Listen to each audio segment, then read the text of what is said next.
പ്രഭാത വാർത്ത വിശദമായ റിപ്പോർട്ടുകളിലേക്ക് കടക്കുകയാണ്. യൂത്ത് കോൺഗ്രസ് സംസ്ഥാന അധ്യക്ഷൻ രാഹുൽ മാങ്കൂട്ടത്തിന്റെ അറസ്റ്റിനെതിരെ KPCC പ്രഖ്യാപിച്ച സംസ്ഥാന വ്യാപക പ്രതിഷേധം ഇന്ന്. ബ്ലോക്ക് കോൺഗ്രസ് കമ്മിറ്റികളുടെ നേതൃത്വത്തിൽ വൈകുന്നേരം പ്രകടനവും പൊതുസമ്മേളനവും നടക്കും.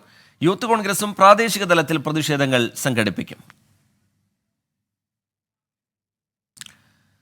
പ്രൊഫസർ TJ ജോസഫിന്റെ കൈവെട്ടിയ കേസിൽ ഇന്നലെ പിടിയിലായ പ്രതി സവാദിന്റെ തിരിച്ചറിയൽ പരേഡ് ഉടൻ. കോടതിയിൽ NIA അപേക്ഷ നൽകി. പ്രൊഫസർ TJ ജോസഫ്, മറ്റ് ദൃക്സാക്ഷികൾ എന്നിവരെ എറണാകുളം സബ് ജയിലിൽ എത്തിച്ചാണ് തിരിച്ചറിയൽ പരേഡ് നടത്തുക. ഇതിനുശേഷമാകും പ്രതിയെ കസ്റ്റഡിയിൽ വാങ്ങി ചോദ്യം ചെയ്യുക. പ്രതിയെ ഒളിവിൽ കഴിയാൻ സഹായിച്ചവരെക്കുറിച്ചും വിശദമായ അന്വേഷണം ഉണ്ടാകും. പ്രതിയിൽ നിന്ന് പിടിച്ചെടുത്ത ഫോൺ വിശദ പരിശോധനയ്ക്ക് അയക്കും. സിറോ മലബാർ സഭയുടെ മേജർ ആർച്ച് ബിഷപ്പായി മാർ റഫേൽ തട്ടിൽ ഇന്ന് സ്ഥാനമേൽക്കും. കാക്കനാട് മൗണ്ട് സെന്റ് തോമസിൽ ഉച്ചയ്ക്ക് 2:30-ക്കാണ് സ്ഥാനാരോഹണം. സഭാ അഡ്മിനിസ്ട്രേറ്റർ മാർ സെബാസ്റ്റ്യൻ വാണിയപ്പുരയ്ക്കൽ ചടങ്ങിന് കാർമ്മികത്വം വഹിക്കും. ആദ്യമായാണ് Kakkanad mount saint Thomas major arch ബിഷപ്പിന്റെ സ്ഥാനാരോഹണത്തിന് വേദിയാകുന്നത്. ഇതിനു മുൻപ് ചടങ്ങിന് വേദിയായിട്ടുള്ള എറണാകുളം സെന്റ് മേരീസ് ബസിലിക്ക പള്ളി കുർബാന തർക്കത്തെ തുടർന്ന് അടച്ചിട്ടിരിക്കുകയാണ്. ഇവിടെ തുടങ്ങുന്നു പുതിയ അധ്യക്ഷന് മുന്നിലുള്ള വെല്ലുവിളികൾ. മാർ റാഫേൽ തട്ടിലിന് മുന്നിലുള്ളത് സഭയുടെ ഐക്യം വീണ്ടെടുക്കുക എന്ന ഭാരിച്ച ഉത്തരവാദിത്വം. ഭൂമി ഇടപാട് വിവാദവും ഏകീകൃത കുർബാന തർക്കവും രൂക്ഷമായ സാഹചര്യത്തിലാണ് കർദിനാൾ മാർ ജോർജ് ആലഞ്ചേരി സീറോ മലബാർ സഭയുടെ അധ്യക്ഷ സ്ഥാനം ഒഴിഞ്ഞത്. പിൻഗാമിയായി എത്തുന്ന റാഫേൽ തട്ടിലിന് ഈ പ്രശ്നങ്ങൾക്കെല്ലാം പരിഹാരം കാണേണ്ടതുണ്ട്. എല്ലാവരെയും ചേർത്ത് പിടിക്കും, എല്ലാവരെയും കേൾക്കുമെന്നതാണ് പുതിയ സഭാതലവന്റെ പ്രഖ്യാപനം. ഭരണം മാറിയതുകൊണ്ട് മാത്രം കാര്യമില്ലെന്നും ന്യായമായ ആവശ്യങ്ങൾ പരിഗണിക്കപ്പെടണമെന്നും അൽമായ മുന്നേറ്റമടക്കമുള്ള വിമത വിഭാഗം നിലപാട് വ്യക്തമാക്കിയിട്ടുണ്ട്. മേജർ ആർച്ച് ബിഷപ്പ് തെരഞ്ഞെടുപ്പ് പൂർത്തിയായ സാഹചര്യത്തിൽ മൗണ്ട് സെന്റ് തോമസിൽ തുടരുന്ന സിനഡ് മറ്റു വിഷയങ്ങൾ വരും ദിവസങ്ങളിൽ ചർച്ചയ്ക്കെടുക്കും. 24 കൊച്ചി. ഈ വർഷത്തെ സംസ്ഥാന ബജറ്റ് ഫെബ്രുവരി 5-ന്, നിയമസഭാ സമ്മേളനം ഈ മാസം 25-ന് ആരംഭിക്കും. ഗവർണറുടെ നയപ്രഖ്യാപന പ്രസംഗത്തോടെയാണ് സമ്മേളനം ആരംഭിക്കുക. ഫെബ്രുവരി 5-ന് ധനമന്ത്രി KN ബാലഗോപാൽ ബജറ്റ് അവതരിപ്പിക്കും. ബജറ്റിന്മേലുള്ള ചർച്ച ഫെബ്രുവരി 12, 13, 14 തീയതികളിൽ നടക്കും. മാർച്ച് 27-നാണ് സമ്മേളനം പൂർത്തിയാവുക. ഗവർണർ ആരിഫ് മുഹമ്മദ് ഖാനും സർക്കാരും തമ്മിലുള്ള പോര് ഓരോ ദിവസവും മൂർച്ഛിക്കുന്നതിനിടയിലാണ് സഭാ സമ്മേളനം. നയപ്രഖ്യാപനം തയ്യാറാക്കാൻ മുതിർന്ന ഉദ്യോഗസ്ഥരെ ചുമതലപ്പെടുത്തി. കേന്ദ്ര സർക്കാരിനെതിരായ രൂക്ഷ വിമർശനങ്ങൾ നയപ്രഖ്യാപനത്തിൽ ഉണ്ടാകും. പ്രസംഗം മുഴുവനായി ഗവർണർ വായിക്കുമോ എന്നതാണ് ഇനി അറിയാനുള്ളത്. തിരുവനന്തപുരത്ത് ഗവർണറുടെ വാഹനം തടഞ്ഞ് കരിങ്കൊടി കാണിച്ച കേസിൽ പ്രതികളായ 7 SFI പ്രവർത്തകരുടെ ജാമ്യ ഹർജികൾ ഹൈക്കോടതി ഇന്ന് വീണ്ടും പരിഗണിക്കും. പ്രതികൾ പഠിക്കുന്ന കോളേജിലെ ഹാജർ ബുക്ക് ഹാജരാക്കാൻ കോടതി ഇന്നലെ നിർദ്ദേശിച്ചിരുന്നു. നേരത്തെ മജിസ്ട്രേറ്റ് കോടതി 7 പേരുടെയും ജാമ്യാപേക്ഷ തള്ളിയിരുന്നു. തുടർന്നാണ് ഇവർ ഹൈക്കോടതിയെ സമീപിച്ചത്. ഗവർണർക്കെതിരെ പ്രതിഷേധിക്കുക മാത്രമാണ് ചെയ്തതെന്നും ആക്രമിച്ചിട്ടില്ല എന്നുമാണ് പ്രതികളുടെ വാദം.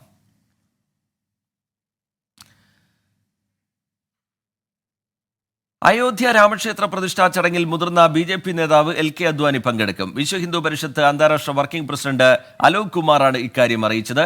അലോക് കുമാറും RSS നേതാക്കളായ കൃഷ്ണ ഗോപാൽ, രാംലാൽ എന്നിവർ കഴിഞ്ഞ ദിവസം ക്ഷണപത്രിക അദ്വാനിക്ക് കൈമാറിയിരുന്നു. ഇതിന് പിന്നാലെയാണ് അദ്ദേഹം പങ്കെടുക്കുമെന്ന് സ്ഥിരീകരിച്ചത്. മുതിർന്ന നേതാക്കളായ LK അദ്വാനിയും മുരളി മനോഹർ ജോഷിയും ചടങ്ങിൽ പങ്കെടുക്കില്ലെന്നും ഇരുവരുടെയും പ്രായവും ആരോഗ്യവും കണക്കിലെടുത്ത് ചടങ്ങിൽ പങ്കെടുക്കേണ്ടതില്ലെന്ന് അഭ്യർത്ഥിച്ചെന്നും അത് അദ്വാനിയും മുരളി മനോഹർ ജോഷിയും അംഗീകരിച്ചുവെന്നും രാമക്ഷേത്ര trust general secretary Champat Rai നേരത്തെ അറിയിച്ചിരുന്നു. എന്നാൽ രാമക്ഷേത്ര നിർമ്മാണത്തിനായി പ്രചാരണം ആരംഭിച്ച മുതിർന്ന നേതാക്കളെ മാറ്റി നിർത്തുന്നതിൽ BJPക്കുള്ളിൽ നിന്ന് തന്നെ എതിർപ്പുയർന്ന പശ്ചാത്തലത്തിലാണ് ഇവരെ ക്ഷണിച്ചത്. അതേസമയം ചടങ്ങിൽ നിന്നും വിട്ടുനിൽക്കുന്നതിൽ വിശദീകരണവുമായി മുതിർന്ന നേതാവ് ദിഗ്വിജയ് സിംഗ് രംഗത്ത് വന്നു.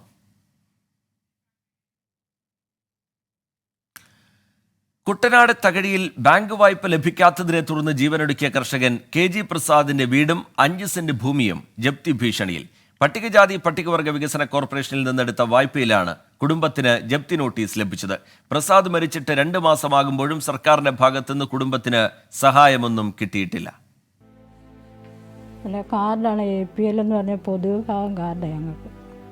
നമുക്ക് വേറൊരു വരുമാനമില്ല. നമ്മളിങ്ങനെ കൃഷി ചെയ്ത് ജീവിക്കാം. നമുക്ക് ഈ നിലം ഉണ്ടെന്നുള്ള പേര് മാത്രമായിട്ട് അങ്ങനെ കാർഡ് അങ്ങനെ കിട്ടിയിരിക്കുന്നത്. അവിടുന്ന് ഒരു 2 കിലോ അരി അല്ലെങ്കിൽ 4 കിലോ അരി, ഇതിൽ കൂടുതൽ നമുക്ക് കിട്ടത്തില്ല.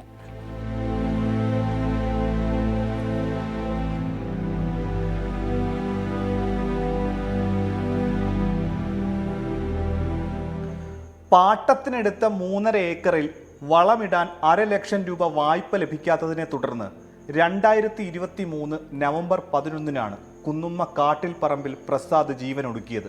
പ്രസാദിന്റെ മരണത്തിലേക്ക് നയിച്ച കാരണം ഉൾപ്പെടെ കുടുംബത്തിന്റെ മുഴുവൻ ബാധ്യതയും കൃഷിയിൽ നിന്നുണ്ടായതാണ്. പ്രസാദ് മരിച്ചതോടെ കുടുംബം തീർത്തും അനാഥമായി. ചില ബന്ധുക്കളുടെ സഹായത്താലാണ് കുടുംബം കഴിയുന്നത്. ഭാര്യ ഓമനയും വിദ്യാർത്ഥിയായ മകൻ അധിനിക്കും മകൾ അധീനയും മാത്രമാണ് വീട്ടിൽ താമസം.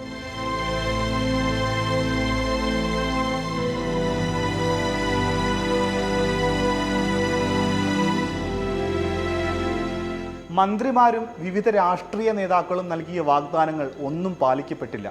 വീടും വസ്തുവും ജപ്തി ചെയ്താൽ തെരുവിലിറങ്ങുകയേ മാർഗമുള്ളൂ എന്ന് ഓമന. അവരെല്ലാം സർക്കാരിനോട് പറയാം റിപ്പോർട്ട് കൊടുക്കാമെന്ന് പറയുന്നതെന്നല്ലാതെ ഇപ്പോൾ 2 മാസമാകുമ്പോൾ ഞങ്ങൾ 3 പേരല്ലേ ഉള്ളൂ. ബന്ധുക്കളൊക്കെ ഉണ്ടായിരുന്നു, അവരൊക്കെ പോയി. അവർ കഴിഞ്ഞ ദിവസം വരെ ഉണ്ടായിരുന്നു. ഞങ്ങൾ ഞങ്ങളുടെ ഇതിലങ്ങ് ജീവിക്കുന്നു, അത്രയേ ഉള്ളൂ. ഞാനാണ് 2 മാസമായി ഒരു ജോലിക്കും പോകുന്നുമില്ല. 2022 ഓഗസ്റ്റ് 27 60,000 രൂപ ഓമന സ്വയം തൊഴിൽ വായ്പയായി എടുത്തത്. 11 മാസമായി തിരിച്ചടവ് മുടങ്ങി. കുടിശ്ശികയായ 17,600 രൂപ 5 ദിവസത്തിനുള്ളിൽ അടച്ചില്ലെങ്കിൽ വീടും പുരയിടവും ജപ്തി ചെയ്യുമെന്നാണ് പട്ടികജാതി പട്ടികവർഗ വികസന കോർപ്പറേഷൻ ജില്ലാ ഓഫീസിന്റെ അറിയിപ്പ്. ആത്മഹത്യ ചെയ്ത കർഷകൻ KG പ്രസാദിന്റെ കുഴിമാടത്തിലേക്ക് കുടുംബത്തിന്റെ കണ്ണീർ ഇപ്പോഴും പെയ്തിറങ്ങുകയാണ്. ദുരിതങ്ങളുടെയും ഇല്ലായ്മകളുടെയും നടുവിൽ വേദന മാത്രം തിന്നുകഴിയുന്ന ഒരു കർഷക കുടുംബത്തോട് എന്തുകൊണ്ടാണ് ഒരു തരിമ്പ് പോലും കരുണയില്ലാത്തത്? MD അധീഷിനൊപ്പം മനീഷ് മഹിവാൽ, 24 ആലപ്പുഴ. കൊല്ലം ജില്ലയിൽ ഡെങ്കിപ്പനി, എലിപ്പനി, മലേറിയ തുടങ്ങിയ പകർച്ചവ്യാധികൾ പടരുന്നു. 2 ആഴ്ചക്കിടെ 6200 പേരാണ് ചികിത്സ തേടിയത്. തീരദേശ മേഖലയിലും രോഗബാധിതരുടെ എണ്ണം വർദ്ധിക്കുകയാണ്. കഴിഞ്ഞ 2 ആഴ്ചക്കിടെയാണ് കൊല്ലം ജില്ലയിൽ പകർച്ചവ്യാധി കേസുകൾ കുത്തനെ വർദ്ധിച്ചത്.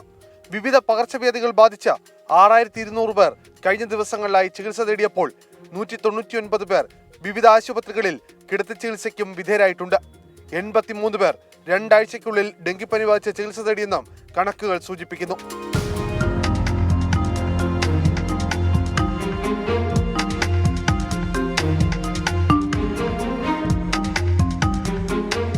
H1N1, മലേറിയ, മലമ്പനി, എലിപ്പനി, ഡെങ്കി, ചിക്കൻ പോക്സ് എന്നീ രോഗങ്ങളും ജില്ലയിൽ ഇതിനോടകം തന്നെ റിപ്പോർട്ട് ചെയ്തു കഴിഞ്ഞു. 11 പേർക്കാണ് ജില്ലയിൽ ഇതിനോടകം തന്നെ എലിപ്പനി സ്ഥിരീകരിച്ചത്. കോർപ്പറേഷൻ പരിധിയിലാണ് രോഗികളുടെ എണ്ണം അനിയന്ത്രിതമായി കൂടി വരുന്നത്. ഇരവിപുരം, കാക്കത്തോപ്പ്, ശക്തികുളങ്ങര തീരദേശ മേഖലയുമായി ബന്ധപ്പെട്ട് കിടക്കുന്ന പ്രദേശങ്ങളിൽ ദിനംപ്രതി കേസുകൾ കൂടി വരികയാണ്. പകർച്ചവ്യാധികൾ വർദ്ധിക്കുന്ന പ്രദേശത്ത് ശുചീകരണവും ബോധവൽക്കരണ പ്രവർത്തനങ്ങളും ആരോഗ്യവകുപ്പിന്റെയും കോർപ്പറേഷന്റെയും നേതൃത്വത്തിൽ ഉടൻ തന്നെ ആരംഭിക്കാനും തീരുമാനമെടുത്തു. പകർച്ചവ്യാധികൾ വർദ്ധിക്കുന്ന സാഹചര്യത്തിൽ ജില്ലാ ഹോസ്പിറ്റൽ അടക്കം പ്രത്യേക പനി ക്ലിനിക്കുകളുടെ സേവനവും ഇതിനോടകം തന്നെ ഉറപ്പുവരുത്തി കഴിഞ്ഞു. കൊല്ലത്തുനിന്ന് അരുൺ രാജ്, 24. ജമ്മുകശ്മീർ മുൻ മുഖ്യമന്ത്രി ഫാറൂഖ് അബ്ദുള്ളയ്ക്ക് ED സമൻസ്. ഇന്ന് രാവിലെ 11 മണിക്ക് ശ്രീനഗറിലെ ED ഓഫീസിൽ ചോദ്യം ചെയ്യലിന് ഹാജരാകണം എന്നാവശ്യപ്പെട്ടാണ് സമൻസ്. ജമ്മുകശ്മീർ ക്രിക്കറ്റ് അസോസിയേഷനുമായി ബന്ധപ്പെട്ട കള്ളപ്പണം വെളുപ്പിക്കൽ കേസിലാണ് ചോദ്യം ചെയ്യൽ. 2022 രജിസ്റ്റർ ചെയ്ത കേസിലാണ് അന്വേഷണം. ജമ്മുകശ്മീർ ക്രിക്കറ്റ് അസോസിയേഷന്റെ ഫണ്ട് വ്യക്തിഗത അക്കൗണ്ടിലേക്ക് മാറ്റിയതായാണ് കേസ്. ക്രമക്കേട് നടന്നതായുള്ള ആരോപണത്തെ തുടർന്ന് 2018 CBI കേസ് രജിസ്റ്റർ ചെയ്തിരുന്നു. ചെങ്കടലിൽ ഹൂതികൾ നടത്തുന്ന ആക്രമണം അവസാനിപ്പിക്കണമെന്ന് UN രക്ഷാസമിതി. വാണിജ്യത്തെയും സുരക്ഷയെയും ബാധിക്കുന്ന പ്രവർത്തനങ്ങൾ അവസാനിപ്പിക്കണം എന്നാവശ്യപ്പെട്ട് പ്രമേയം പാസാക്കി. റഷ്യ, ചൈന, അൾജീരിയ തുടങ്ങിയ രാജ്യങ്ങൾ വിട്ടുനിന്നു. ഹൂതികളുടെ ആക്രമണത്തെ തുടർന്ന് സൂയസ് കനാൽ ഒഴിവാക്കിയാണ് കപ്പലുകളുടെ യാത്ര. അതിനിടെ മധ്യ ഗസയിലെ അലക്സ ആശുപത്രിക്ക് നേരെയുണ്ടായ ഇസ്രയേൽ ആക്രമണത്തിൽ 40 പേർ കൊല്ലപ്പെട്ടു. റഫയ്ക്ക് സമീപമുണ്ടായ ആക്രമണത്തിൽ കുട്ടികളടക്കം 4 പേർ കൊല്ലപ്പെട്ടു. US state secretary Antony Blinken Palestine president Mahmoud അബ്ബാസുമായി കൂടിക്കാഴ്ച നടത്തി. ബന്ദികളെ വിട്ടയക്കുന്നതിൽ ഈജിപ്തിന്റെ നേതൃത്വത്തിൽ ചർച്ചകൾ തുടരുകയാണ്. പലസ്തീനികളെ പുറത്താക്കുകയല്ല യുദ്ധത്തിന്റെ ലക്ഷ്യമെന്ന് ഇസ്രയേൽ പ്രധാനമന്ത്രി ബെഞ്ചമിൻ നെതന്യാഹു വ്യക്തമാക്കി. DC കിഴക്കേമുറി ഫൗണ്ടേഷന്റെ കേരള ലിറ്ററേച്ചർ ഫെസ്റ്റിവൽ 7ാം പതിപ്പിന് സാഹിത്യ നഗരിയായ കോഴിക്കോട് ഇന്ന് തുടക്കമാകും. രാവിലെ 11:30 മുഖ്യമന്ത്രി പിണറായി വിജയൻ സാഹിത്യോത്സവം ഉദ്ഘാടനം ചെയ്യും. മന്ത്രി PA മുഹമ്മദ് റിയാസ് അധ്യക്ഷത വഹിക്കും. MT വാസുദേവൻ നായർ മുഖ്യപ്രഭാഷണം നടത്തും. ഫെസ്റ്റിവൽ ഡയറക്ടർ K സച്ചിദാനന്ദൻ, മന്ത്രി KN ബാലഗോപാൽ, സംഘാടക സമിതി ചെയർമാൻ A പ്രദീപ് കുമാർ, തുർക്കി അംബാസിഡർ ഹിറോഡ് സുനേൽ തുടങ്ങിയവർ ചടങ്ങിൽ പങ്കെടുക്കും. സാഹിത്യോത്സവം ഈ മാസം 14-നാണ് സമാപിക്കുക. നോക്കാമിനി ശബരിമല വാർത്തകൾ.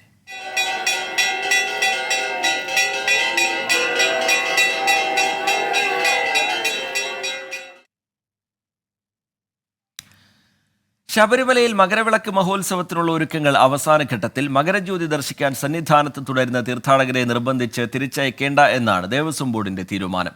സുരക്ഷാ ക്രമീകരണങ്ങൾക്കായി കൂടുതൽ ഉദ്യോഗസ്ഥർ സന്നിധാനത്ത് എത്തി. മകരവിളക്കിന് ദിവസങ്ങൾ മാത്രം ശേഷിക്കെ ശബരിമലയിൽ ഒരുക്കങ്ങൾ അവസാന ഘട്ടത്തിലാണ്. പമ്പ, ഹിൽ ടോപ്പ് അടക്കമുള്ള വ്യൂ പോയിന്റുകളിൽ പോലീസും വിവിധ വകുപ്പ് ഉദ്യോഗസ്ഥരും ചേർന്ന് സുരക്ഷാ പരിശോധനകൾ നടത്തി. മുൻ വർഷങ്ങളിലെ പോലെ ഇത്തവണയും വലിയ തിരക്ക് ദേവസ്വം ബോർഡ് പ്രതീക്ഷിക്കുന്നുണ്ട്. ഇത് കണക്കാക്കിയാണ് മകരവിളക്ക് ദിനത്തിലും തലേ ദിവസവും വെർച്വൽ ക്യൂ വഴിയെത്തുന്ന തീർത്ഥാടകരുടെ എണ്ണം പരിമിതപ്പെടുത്തിയത്. സുരക്ഷാ ക്രമീകരണങ്ങൾ വിലയിരുത്താൻ ഇന്നും നാളെയുമായി ഉന്നത ഉദ്യോഗസ്ഥരുടെ യോഗം സന്നിധാനത്ത് നടക്കും.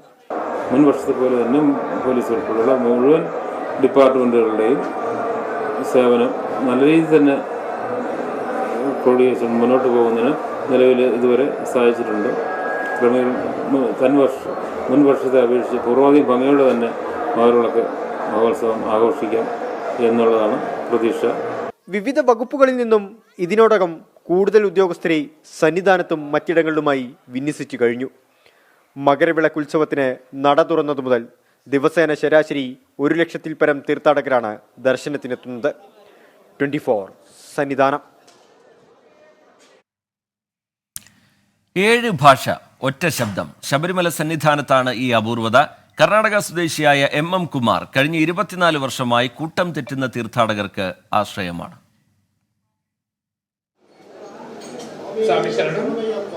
ಕರ್ನಾಟಕ ಬೆಂಗಳೂರು GM ಪಾಳ್ಯದಿಂದ ಭಗವಂತರ ದಿವ್ಯ ದರ್ಶನ ಮಾಡಲು ಬಂದಿರುವ ಹರಿಸ್ವಾಮಿ, ಗೌತಮ್ ಸ್ವಾಮಿ, ಅಕ್ಷಯ್ ಸ್ವಾಮಿ, ಸರಸ್ವತಿ ಎಂಬ ಮಾಳಿಗೆಪುರಂ ತಮಗಾಗಿ ಸನ್ನಿಧಾನದ ಮಾಹಿತಿ ಕಚೇರಿಯ ಬಳಿ ಬಹಳ ಸಮಯದಿಂದ ಕಾದಿರುತ್ತಾರೆ. കർണാടക ചിക്കമംഗളൂരു മല്ലന്തൂർ ബൈരവള്ളി ഗ്രാമപഞ്ചായത്ത് അംഗമാണ് MM കുമാർ.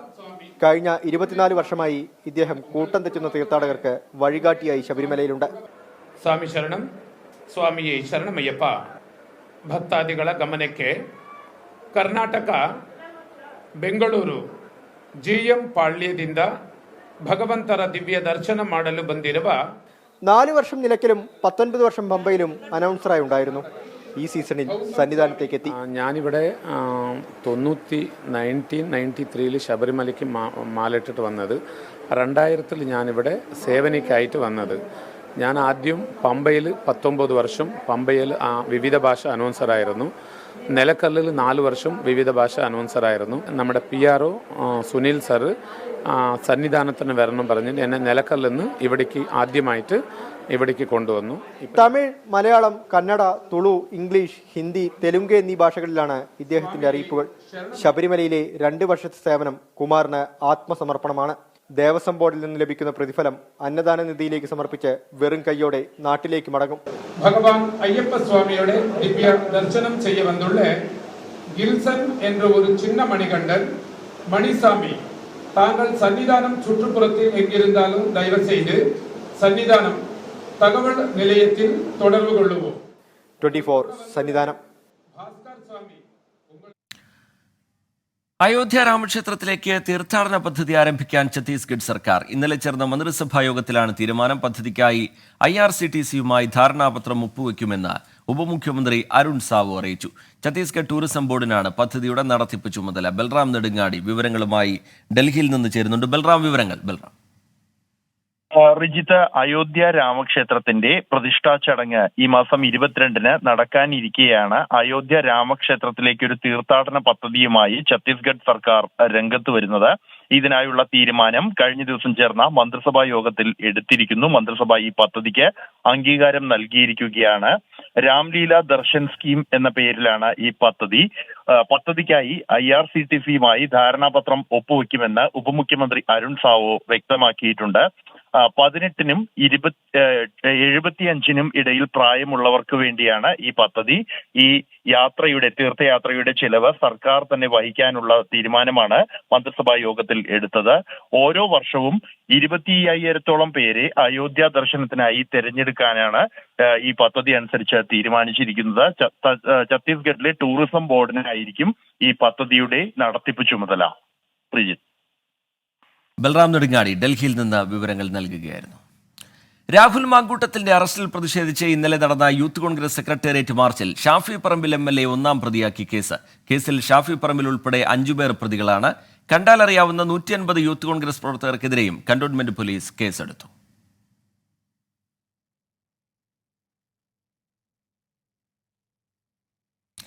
എൻഡോസൾഫാൻ ദുരിതബാധിത മേഖലയിലെ പുനരധിവാസത്തെക്കുറിച്ച് പഠിക്കാൻ ഭോപ്പാലിൽ നിന്നുള്ള സംഘം കാസർഗോഡെത്തി.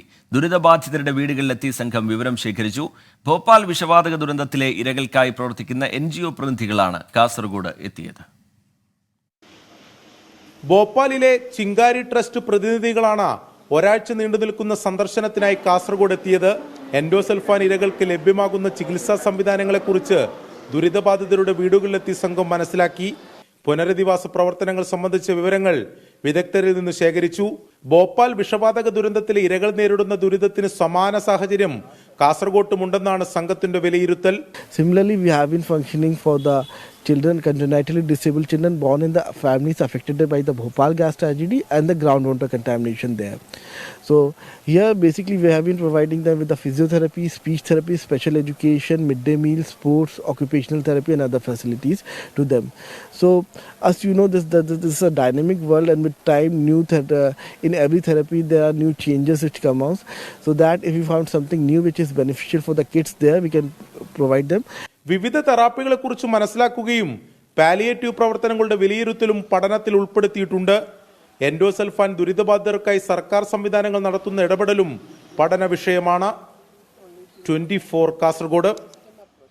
വയോജനങ്ങൾക്ക് കൈത്താങ്ങൊരുക്കാൻ പദ്ധതിയുമായി തൃശൂർ ജില്ലയിലെ അരിമ്പൂർ പഞ്ചായത്ത്. ഇതിനായി 1000 പേർക്ക് പരിശീലനം നൽകും. പഞ്ചായത്തിലെ എല്ലാ പ്രദേശത്തും വോളണ്ടിയർമാരുടെ സേവനം ലഭ്യമാക്കും. സന്തോഷകരമായ വാർദ്ധക്യം, ഏകാന്തതയിൽ കൈത്താങ്ങ്.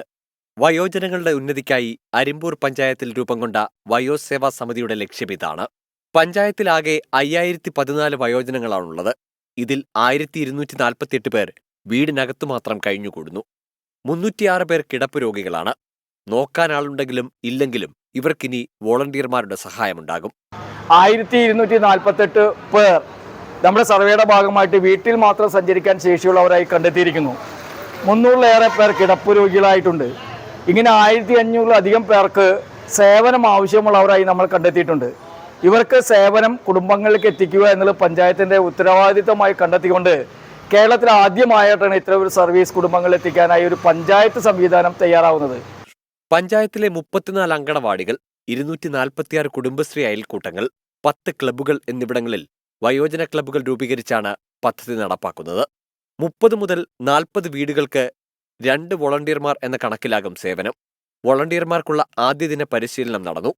ഫെബ്രുവരി മാസത്തോടെ 1000 വോളണ്ടിയർമാർ പരിശീലനം നേടി കർമ്മപഥത്തിലുണ്ടാകും. വോളണ്ടിയർമാർക്കുള്ള പരിശീലനം മുരളി പെരുന്നെല്ലി MLA ഉദ്ഘാടനം ചെയ്തു. 24 തൃശൂർ. തൃക്കാക്കര KM കോളേജിൽ 24 കണക്ട് ലഹരി വിമുക്ത ക്യാമ്പയിൻ സംഘടിപ്പിച്ചു.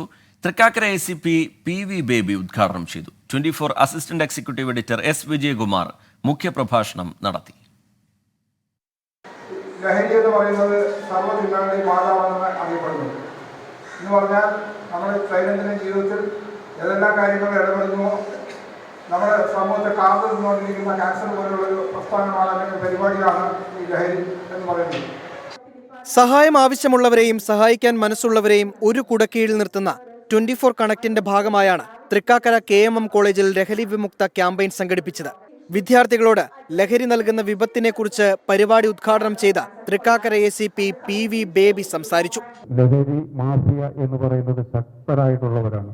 ഒരു പ്രാവശ്യം നമ്മൾ അതിനകത്ത് വീട് പോയി കഴിഞ്ഞാൽ, രണ്ടാമത് നമ്മൾ ഒന്നുകൂടി അവരുടെ കൂടെ പോയി കഴിഞ്ഞാൽ, മൂന്നാമത്തെ പ്രാവശ്യം നമുക്ക് അന്ന് പിന്തിരിയണമെന്ന് തോന്നിയാൽ അവർ നമ്മൾ വിടില്ല. അതുകൊണ്ട് അരുത് എന്ന് നമ്മുടെ മനസ്സ് നമ്മളോട് പറഞ്ഞാൽ അരുത് എന്ന് തന്നെയാണ് അതിൻ്റെ അർത്ഥം. ഒരു കാരണവശാൽ അതിന് വിധേയരാകാതിരിക്കാൻ ശ്രമിക്കുക.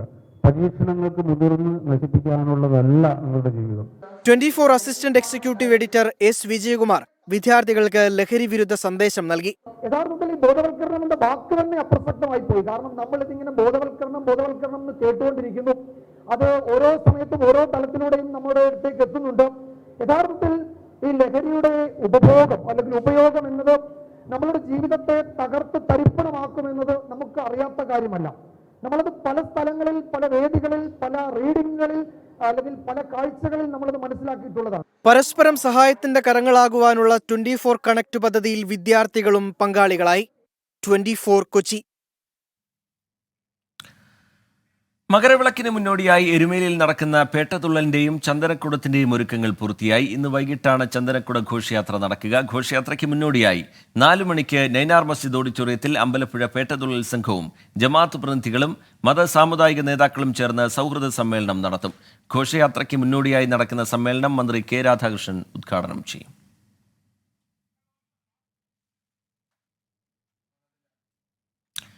ഇന്ത്യ അഫ്ഗാനിസ്ഥാൻ 2020 പരമ്പരയ്ക്ക് ഇന്ന് തുടക്കം. രാത്രി 7 മണിക്ക് മൊഹാലിയിലാണ് ആദ്യ മത്സരം.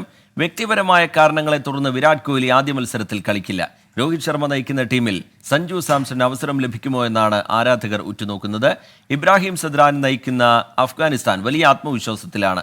UAEക്കെതിരായ 2020 പരമ്പര സ്വന്തമാക്കിയാണ് അഫ്ഗാന്റെ വരവ്. മുജീബ് റഹ്മാന്റെ തിരിച്ചുവരവും ടീമിന് പ്രതീക്ഷ നൽകുന്നുണ്ട്. പരമ്പരയിൽ സമ്പൂർണ്ണ വിജയം നേടി 2020 ലോകകപ്പിനൊരുങ്ങാനാണ് ഇരു ടീമുകളുടെയും ലക്ഷ്യം. AFC ഏഷ്യൻ കപ്പിന്റെ ഭാഗമായി ദോഹ മെട്രോയിൽ വിപുലമായ സൗകര്യങ്ങൾ ഏർപ്പെടുത്തുന്നു. റെഡ് ലൈനിൽ 6 കോച്ചുകൾ കൂടി ഉൾപ്പെടുത്തി യാത്രക്കാരുടെ പരിധി 1120 ഉയർത്താനും നീക്കമുണ്ട്. ഏഷ്യൻ കപ്പ് മത്സരങ്ങൾ നടക്കുന്ന ജനുവരി 12 മുതൽ ഫെബ്രുവരി 10 വരെ ദോഹ മെട്രോയുടെ സേവനങ്ങളിൽ അതിവിപുലമായ ക്രമീകരണങ്ങൾ നേരത്തെ പ്രഖ്യാപിച്ചിരുന്നു. ഇതിന്റെ ഭാഗമായി മെട്രോ സേവനങ്ങളുടെ സമയം പുലർച്ചെ 3 മണിവരെ നീട്ടുന്നതിനൊപ്പം മെട്രോയുടെ 3 ലൈനുകളിലും ട്രെയിനുകൾക്കിടയിലെ ഇടവേള 3 മിനിറ്റായും കുറക്കും. ടൂർണമെന്റിന്റെ കിക്ക് ഓഫ് ദിവസമായ വെള്ളിയാഴ്ചത്തെ സർവീസുകളിലും മാറ്റം വരുത്തിയിട്ടുണ്ട്.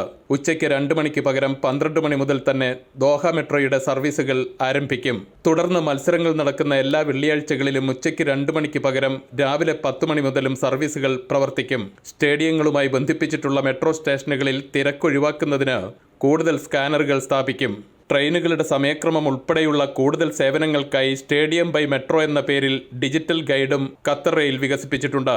ഗൈഡിലൂടെ സ്റ്റേഡിയങ്ങളിലേക്കുള്ള ആരാധകരുടെ കണക്ടിവിറ്റി ലക്ഷ്യമിട്ടാണ് ഈ സൗകര്യം ഏർപ്പെടുത്തുന്നത്. അന്വേഷണങ്ങൾക്ക് 105 എന്ന നമ്പറിൽ ബന്ധപ്പെടാമെന്നും ഖത്തർ റെയിൽ അധികൃതർ അറിയിച്ചു. ആരാധകർക്കായി എല്ലാ സ്റ്റേഷനുകളിലും സൗജന്യ വൈഫൈ ലഭ്യമാക്കുന്നുണ്ട്. മിനി മാർട്ടുകൾ, ഭക്ഷണപാനീയ സംവിധാനങ്ങൾ, ഫാർമസികൾ, സ്പോർട്സ് സ്റ്റോറുകൾ ഉൾപ്പെടെയുള്ളവയും ലഭ്യമായിരിക്കും. ആരാധകർക്ക് തടസ്സമില്ലാത്ത സേവനങ്ങൾ ഉറപ്പാക്കുന്നതിന്റെ ഭാഗമായാണ് നടപടിയെന്ന് Qatar rail service delivery chief Abdullah Saif Al Sulaiti പറഞ്ഞു. ഭിന്നശേഷിക്കാരായ യാത്രക്കാർക്ക് സൗകര്യമൊരുക്കുന്നതിന് സ്റ്റേഷനുകളിലും ട്രെയിനുകളിലും പരിശീലനം ലഭിച്ച ജീവനക്കാരെ നിയോഗിക്കുമെന്നും ഖത്തർ റെയിൽ അറിയിച്ചു. അൻവർ പാലേരി, 24 ദോഹ. ഈ റിപ്പോർട്ടോടെ പ്രഭാത വാർത്തയുടെ സമയം പൂർത്തിയാവുകയാണ്.